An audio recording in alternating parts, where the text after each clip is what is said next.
50 kg का damage क्या क्या था। सबसे बड़ा डैमेज था I was not being able to walk. हमारे जो पैरों का जो एंकल है वो एंकल में सूजन हो गया। पैरों में कभी भी मतलब पैरों की उंगलियों में रूमेटॉइड आर्थराइटिस का प्रॉब्लम था, लेकिन पैरों के एंकल में कभी कोई प्रॉब्लम नहीं थी। हमारी नीज़ में कभी कोई प्रॉब्लम नहीं थी रूमेटॉइड आर्थराइटिस की वजह से, लेकिन इस एनाटॉमिकल डैमेज की वजह से हमारे दोनों पैर वो सूज कर फूल गए थे, इतने बड़े बड़े हो गए थे ऐसे, और उसमें बहुत ज़्यादा ब्रूजिंग थी। हम चल नहीं पाते थे, खाली पैर तो हम खड़े भी नहीं हो पाते थे, वो चुभता था और उसमें ब्रूजिंग हो जाती थी, रेड रेड रेड रेड, अंदर से ब्लीडिंग हो रही थी शायद। और डैमेज पूरा का पूरा एंकल डैमेज हो चुका था, उसमें स्वेलिंग थी और हम मूव नहीं कर सकते थे, पैर को ऐसे हिला नहीं सकते थे। That was a severe damage जिससे हम आज भी जूझ रहे हैं। इस एंकल को रिपेयर करने में हमारी मतलब कितनी मेहनत करनी पड़ रही है हमें, यू हैव नो आइडिया। भैया वही बता रहे थे कि अगर एक इंसान बीमार है तो उसको बुखार है तो उसको पैरासीटामोल देना पड़ेगा, ठीक है। अगर एक इंसान को विटामिन ए का प्रॉब्लम है तो उसको कॉड लिवर ऑयल देना पड़ेगा। अगर आप बोलोगे कि कॉड लिवर ऑयल तो नॉनवेज चीज़ है, मतलब ये कंसेप्शन ही गलत है। अगर इस वक्त तुम्हें चाहिए थोड़ा बहुत नॉनवेज प्रोटीन तो तुम एक्सेप्ट करके देखो। तुम काबली चना खाती, तुम चिकपीस खा रही है ना, लेकिन तुम्हें चिकपीस से कोई इम्प्रूवमेंट नहीं हो रही है, तो तुम्हें एक बार ट्राई करना पड़ेगा। हम खुद अपने आप को ये समझा रहे थे, हमें बस उनसे ही रीइंफोर्स्ड मतलब एक रीइंफोर्समेंट की हमें ज़रूरत थी। और जब भैया ने हमको फोर्स किया तो हमने सबसे पहले हम लोग बैठे, एक झटके से हमने शुरू नहीं किया, हमने बैठे कि हम क्या क्या कर सकते हैं। तो हमने चूज़ किया कि एग वाइट सबसे पहले हम ट्राई करके देखेंगे ब्रेकफास्ट में। एग यॉक नहीं, एक एग वाइट हम ट्राई करके देखेंगे। अगर इमीडिएटली हमें पेन हुआ तो उसको बंद कर देंगे, अगर नहीं हुआ तो उसको हम थोड़ा एक हफ्ते तक ऑल्टरनेटिंग डेज चला के देखेंगे कि क्या है उसका इम्पैक्ट, क्या धीरे धीरे हमें पेन हो रहा है या नहीं। फिर नेक्स्ट पॉइंट था फ़िश। अब हमें पता था कि ओमेगा 3 मतलब फैटी एसिड या फिर गुड फैट हमें चाहिए। नट्स हम खा रहे थे लेकिन नट्स से तो कोई असर नहीं हुआ हमारे शरीर में, तो हमें एक सिंसियर बूस्ट ऑफ ओमेगा 3 की ज़रूरत थी। तो हमने चेक किया कि क्या है अटलांटिक सैल्मन। अब अटलांटिक सैल्मन हमें कहाँ मिलेगा और बहुत कॉस्टली है, नॉट फिजिबल। तो नेक्स्ट क्या है, नेक्स्ट है कतला फ़िश।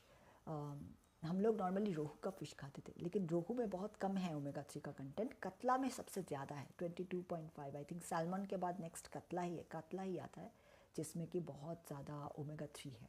तो हमें लगा ठीक है कतला फ़िश। अगर कतला फ़िश खाने के बाद इमीडिएटली या फिर एक दिन के बाद भी हमें उंगलियों में दर्द या फिर स्वेलिंग होती है तो दिस इज़ कैंसल्ड। और अगर नहीं होती है तो हम ऑल्टरनेट डेज एक एक पीस ऑफ फिश ट्राई करके देखेंगे। ऐसे करते करते अगर ये सही होता है, सही बैठता है, तो हमें 250 ग्राम्स ऑफ फिश तक लेके जाना पड़ेगा। 250 ग्राम्स ऑफ बॉइल्ड फिश, मतलब फ़िश कड़ी वड़ी नहीं, सिर्फ बॉयल करना है। लेकिन अब करेंगे कैसे उसको बॉयल, हमारे पास ग्रिल नहीं है, हमारे पास ओवन नहीं है, तो फिर कैसे करेंगे।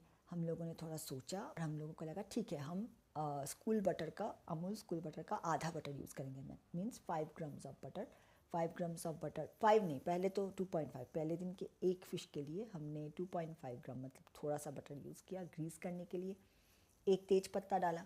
फ़िश का जो पीस है उसको पहले ही अदरक के रस से और हल्दी से मैरिनेट किया था।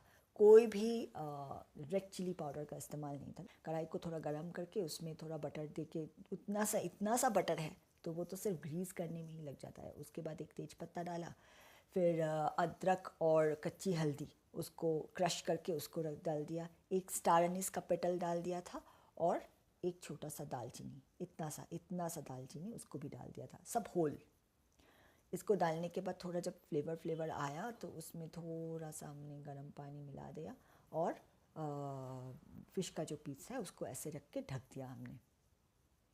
कुछ 15 मिनट के बाद एकदम फ्लेम एकदम लो, 15 मिनट के बाद हम लोगों को स्मोकी का स्मेल आने लगा। हमने लिड को उठाया तो हमने देखा कि हाँ नीचे वाला साइड जो है वो ऑलरेडी कुक हो चुका है। साइड को फ्लिप कर दिया, उसको पूरा फिर से ढक दिया and it was ready 15 minute में। मतलब 30 मिनट्स का थोड़ा टाइम लगा एक फ़िश के लिए। इनफैक्ट 2 पीस के लिए भी अभी वही टाइम लगता है, 2 या फिर 3 पीस भी हो वही टाइम लगता है, क्योंकि कढ़ाई तो थोड़ा बड़ा है और उसमें फ्लैट सरफेस है, अगर 3 पीसेस ऑफ फिश भी डालते हैं तो कुकिंग टाइम 30 मिनट्स ही होती है, 15 minutes for one side, 15 minutes for the other side. Now अब जब उसको खा रहे थे तो ऑब्वियसली जैसे हमने बताया कि कोई स्मेल नहीं था उसमें, और उल्टा स्मोकी ग्रिल्ड फिश जैसा एक स्मेल उसमें से आ रहा था, first point. And second point, आलू के पराठा था और फिश था, फिर सैलड था, पालक की चटनी तो हमने कभी बंद नहीं किया था, वो डे 1 से हमने पालक की चटनी खाना शुरू किया था, वो चलता ही रहा आज भी। बस लंच की जगह हम डिनर पे खाते हैं पालक की चटनी, लेकिन वो तो एवरी डे उसके साथ था। कोई इन्फ्लेमेशन नहीं हुआ, इसका आउटपुट जो है कोई इन्फ्लेमेशन नहीं हुआ था। And I was shell shocked, कैसे हो सकता है। क्लिंट पैटिसन ने बार बार बताया है कि नॉन वेज नहीं खा सकते, नॉन वेज से इन्फ्लेमेशन होगा। हमें लगा कि ठीक है 2-3 दिन खाएंगे डेफिनेटली होगा, पर नहीं हुआ। सितंबर का महीना ऐसे चलता रहा और सितंबर के एंड में 31 kg, मतलब ज़रूरत थी हमें इस गुड फैट की, इस प्रोटीन की हमें ज़रूरत थी। ये बिल्डिंग ब्लॉक इसी प्रोटीन से आती है, मतलब अमाइनो एसिड जो है, अमाइनो एसिड जो बिल्डिंग ब्लॉक होती है, जो नॉन वेजिटेरियन फूड में होता है, उस वही बिल्ड कर रहा था। थोड़ा बहुत जो हमारा बिल्ड हुआ उसी से हुआ उस टाइम पे। एक्सरसाइज करने के लायक तो थे नहीं, हम कुछ भी एक्सरसाइज करने के लायक नहीं थे। 2022 के अक्टूबर में हम लोग बैंगलोर शिफ्ट हो गए। हमने ऑलरेडी पहले ही डिसीजन ले लिया था कि दिल्ली एनसीआर से हम लोग मूव आउट हो जाएंगे। तो यहाँ बैंगलोर पे हम आए, उस वक्त हमारी कंडीशन मतलब 29 से 31 हम बोल रहे थे कि उतना इम्प्रूवमेंट हुआ था, लेकिन overall as a person I was completely devastated. एक पार्सल की तरह हमें भी वहाँ से यहाँ लाया गया। हम कोई भी बैग उठाने के लायक नहीं थे, कुछ नहीं। हमारा सामान भी बाकी लोगों ने पैक किया। काफ़ी केओटिक सिचुएशन था। 2-3 हफ्ते लग गए उस सिचुएशन को नॉर्मल होने में, हम कुछ भी नहीं कर पा रहे थे। और खैर वो एक डिफरेंट स्टोरी है ऑल टुगेदर। बैंगलोर पे आके जो मेन पॉइंट है उसी पे आते हैं कि जो डाइट था अब वो थोड़ा फिक्स हो गया है। मॉर्निंग में जूस, देन फ्रूट्स, यहाँ पे भी बहुत सारा, यहाँ पे हम लोग को पाइनएप्पल मिल गया, तो पाइनएप्पल अब एडिशन हो गया एज फ्रूट मॉर्निंग में थे। अल्टरनेट डेज में जूस पीते थे और दूसरे डेज में फ्रूट्स। फिर या तो 9-9:30 या 10 o'clock के टाइम पे ब्राउन ब्रेड, एग वाइट, जैसे जैसे जो मिलता था, या फिर कभी कभी काबुली चना, ऐसे करके बॉइल्ड चिकपी। इस तरह से एक हम लोगों ने रूटीन बनाया कि वी फिक्स रूटीन कि ये ब्रेकफास्ट होगा मील। लंच में वही आलू का पराठा, 2 pieces ऑफ कतला फिश एंड सैलड और पालक की चटनी। ये था हम लोगों का फिक्स लंच। डिनर में हमने चेंजेस किए, वो रागी सूप वूप सब बंद कर दिया। ब्रोकली, बेल पेपर, जुकीनी, मतलब जो सब्जियां थी तो सब वेजिटेबल्स ऐड करनी पड़ती थी, तो हम उसको रात को लेकर गए कि बेल पेपर, ब्रोकली, जुकीनी जैसे जो मिलता है उनको सबको एक चॉपर में चॉप कर लेते थे, और इतने से बटर के साथ, वही 2.5 grams बटर के साथ कढ़ाई को ग्रीस करके, अजवाइन मैंडेटरी स्पाइस है, अजवाइन डाल के उन सब चॉप्ड वेजिटेबल्स को डाल के, अदरक और कच्ची हल्दी सेम उन्हीं चीज़ों को क्रश करके डाल के इनके साथ थोड़ा सा सॉटे कर लेते थे, और इसी को डिनर की तरह यूज़ कर लेते थे राइट 7:30-8 o'clock इस टाइम पे। तो ये हम लोगों ने फिक्स कर दिया, और 2 महीना यही चला, अक्टूबर और नवंबर। कंडीशन क्या थी, बहुत ज़्यादा प्रॉब्लम जो हमें था वो था हमारे फुट का इशू। जो एंकल था वो पूरा स्वेलन था, बहुत प्रॉब्लम होती थी हमें चलने में। वो 24/7 वो दोनों पैर जलता रहता था, ऐसा लगता था किसी ने उसमें आग लगा दिया है, वो एसिड किसी ने उसके ऊपर डाल दिया है, इतनी जलन होती थी। सारे जो फिंगर्स थे उसमें स्वेलिंग थी। और ये सब ये जो स्वेलिंग और ये जो फुट का जो इशू है ये कम्प्लीटली अलग ही था। इसको डाइटरी अप्रोच से इसके ऊपर कोई असर ही नहीं हो रहा था। तो हमें लगा था कि ये र्यूमेटॉइड अर्थराइटिस से रिलेटेड नहीं है, ना ही ये कोई इन्फ्लेमेशन है, ये स्पेसिफिकली वहाँ पे इंजरी हुई है, ट्रॉमा, कि बॉडी जब एकदम से जब लो वेट कंडीशन में पहुँच गया, 29 kg पे पहुँच गया, तब पैरों में जो कफ मसल्स थी वहाँ से जब मसल्स जब रिड्यूस हो गया, हमारे थाई से हमारा पैरों का अलाइनमेंट चेंज हो गया, जिसकी वजह से एंकल के ऊपर बहुत प्रेशर आया और एंकल इंजरी और शॉकिंग कंडीशन पे चला गया। मतलब एंकल शॉक में थी, ठीक है, जैसे मैराथन प्लेयर्स इंजर्ड होते हैं, जैसे रनर्स इंजर्ड होते हैं, इस तरीके का कुछ इंजरी था हमारे फुट में, क्योंकि हम इसको लेकर बहुत रिसर्च कर रहे थे और हमें पता चला था कि this is a different kind of ankle sprain. और ना तो किसी बाम से, ना हॉट वाटर से, किसी चीज़ से इस पर कोई असर नहीं होता था। It was paining every single moment. तो हमें हमें पता था कि इसको लेके कुछ करना है। तो नवंबर में हमने एक काम किया, अपना ब्लड टेस्ट किया, विटामिन डी चेक किया, देखा कि विटामिन डी फिर से लो हो गया है, आई थिंक 30-25 के करीब हो गया, जो कि बहुत लो है। 50-60 में मेंटेन करना है विटामिन डी को।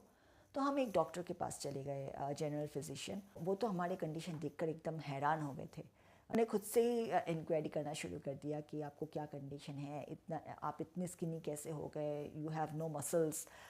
तो हमने उनको बताया था कि हमें रूमेटॉइड आर्थराइटिस है, और सुनते ही उन्होंने कहा कि आपको इंजेक्शन लेनी चाहिए, बहुत कुछ उन्होंने सजेस्ट किया। हम भी ऐसे ऐसे सर हिलाते रहे, और एनीवे हमने उनको बोला कि या I am already going to see a rheumatologist, ऐसे बोल के हमने उनको टाल दिया। और उन्होंने विटामिन डी का एक बूस्टर डोज दिया 1 महीने का, फिर विटामिन B12 के लिए, और उसके लिए एक मल्टीविटामिन दिया। हमने अपना फुट भी उनको दिखाया था। तो फुट का कंडीशन देखने के बाद, क्योंकि हम उनके पास ऑलरेडी ब्लड टेस्ट लेकर गए थे, उन्होंने LFT KFT दोनों चेक किया, दोनों तो नॉर्मल है। LFT KFT में कोई प्रॉब्लम नहीं, SGOT SGPT बिल्कुल नॉर्मल है। तो उनको लगा कि अगर पैरों में स्वेलिंग है तो वो किडनी रिलेटेड इशू नहीं है, कोई एडेमा नहीं है। ये सारी चीज़ें ही सबसे पहले किसी के दिमाग में आता है डॉक्टर्स के, कि अगर आपके फुट में स्वेलिंग है तो डेफिनेटली वो किसी तरीके का एडेमा है। एनीवे एडेमा तो पर इन चीज़ों को ऑलरेडी रूल आउट कर दिया। वो कुछ मेडिकेशन उन्होंने उसके लिए सजेस्ट किया, पेन किलर, और 1-2 इंजेक्शंस भी उन्होंने, शायद वो इंट्रा मस्क्यूलर इंजेक्शन जो है वो उन्होंने उस वक्त हमको लगवाया। 4-5 दिन उसके बाद ठीक था, मतलब पेनलेस था पैर, लेकिन 5 to 6 डेज़ के बाद जब उनका मेडिकेशन का जो कोर्स कंप्लीट हुआ तो वापस से पेन शुरू हो गया। हम उनके पास दोबारा नहीं गए, क्योंकि हमें पता था कि ये वो कंडीशन नहीं है, ये कुछ और डैमेज है। I should probably go to a sports rehab centre, वही लोग इस चीज़ को एड्रेस कर सकते हैं, या फिर किसी फिजियोथेरेपिस्ट के पास हमें जाना चाहिए। तो ऐसे करके चलो दिसंबर और जनवरी, मतलब 2023 आ गया, जनवरी का टाइम हो गया। और फरवरी में हमको एक इन्फॉर्मेशन मिला, एक बहुत ही क्लोज बाय फिजियोथेरेपिस्ट के क्लिनिक का। फिजियोथेरेपिस्ट के पास गए और वहाँ पे अपने फुट के कंडीशन को शो किया, और उनको नहीं बताया कि हमें रूमेटॉइड आर्थराइटिस है, because I did not want to bias them. हमें लगा कि उनके पास जो भी टेक्निक्स है वो उनको अप्लाई करके देखते हैं कि पैरों का जो पेन है उसको कम कर सकते हैं या नहीं, लेट देम फिगर आउट। तो वो भी शॉक थे, उन्होंने भी कहा कि हाँ ये तो एंकल आर्थराइटिस होगा, आपको कुछ है, आप ESR और CRP ये सब टेस्ट करके लेके आना। हमने उनको सारा ब्लड टेस्ट जो भी था, ब्लड टेस्ट के जो रिपोर्ट्स जो हमने दिसंबर में किया था वही उनको शो कर दिया। उन्होंने देखा कि हाँ ESR बढ़ा हुआ है, CRP काफ़ी हाई है। हमें ESR क्यों बढ़ा हुआ था हम आपको बताते हैं, क्योंकि फुट कंडीशन की वजह से ही ESR बढ़ी हुई थी, जो अभी एकदम कम हो गया है। जब जैसे जैसे फुट रिकवर करने लगा था 2023 के एंड में, धीरे धीरे ESR और CRP भी नॉर्मल हो गया था। तो वो उस वक्त रूमेटॉइड आर्थराइटिस का कंडीशन नहीं था, क्योंकि हम चलते रहते थे और एंकल पे बार बार प्रेशर आता था। पैरों के जो फिंगर्स थे उनमें सूजन थी, उनमें बहुत ज़्यादा पेन था। तो हमने फिजियोथेरेपिस्ट को जब दिखाया तो एक उन्होंने सेशन स्टार्ट किया, कुछ 15-20 डेज़ का एक सेशन उन्होंने बोला, जिसमें उन्होंने सबसे पहले जो किया वो था अल्ट्रासाउंड देकर पैरों का पहले पेन कम करने की कोशिश किया। 4 दिन उन्होंने सिर्फ अल्ट्रासाउंड टेक्निक का यूज़ किया। एक प्रोब होता है उसी से, और जेल होती है, जेल यूज़ करने के बाद अल्ट्रासाउंड का जो प्रोब है उसको धीरे धीरे मूव करके पैरों की उंगलियों पर, फिंगर पैड पे, इन जगहों पे धीरे धीरे मूव करके एक अल्ट्रासाउंड देने लगे। और 4-5 दिन के बाद हमारे राइट फुट का कंडीशन काफ़ी इम्प्रूव हुआ, लेकिन लेफ़्ट फुट का जो कंडीशन था उस पर सिर्फ 10% ही इम्प्रूवमेंट थी। और अल्ट्रासाउंड देने के बाद एक्चुअली जब हम घर वापस आते थे तो पेन काफ़ी रिड्यूस्ड होता था, और आइस पैक वो लगाने के लिए बोलते थे, तो आइस पैक भी लगाते थे। मतलब जैसे जैसे the day used to progress pain condition थोड़ा कम होता था, लेकिन जब भी हम सोकर नेक्स्ट मॉर्निंग जागते थे again there were painful issues. तो आई न्यू कि हमें मॉर्निंग में ही उनको दिखानी है, मॉर्निंग के 7, 8, 9 o'clock तक फिजियोथेरेपिस्ट के क्लिनिक पहुंचना, ये एक स्ट्रगल था हमारी ज़िंदगी का।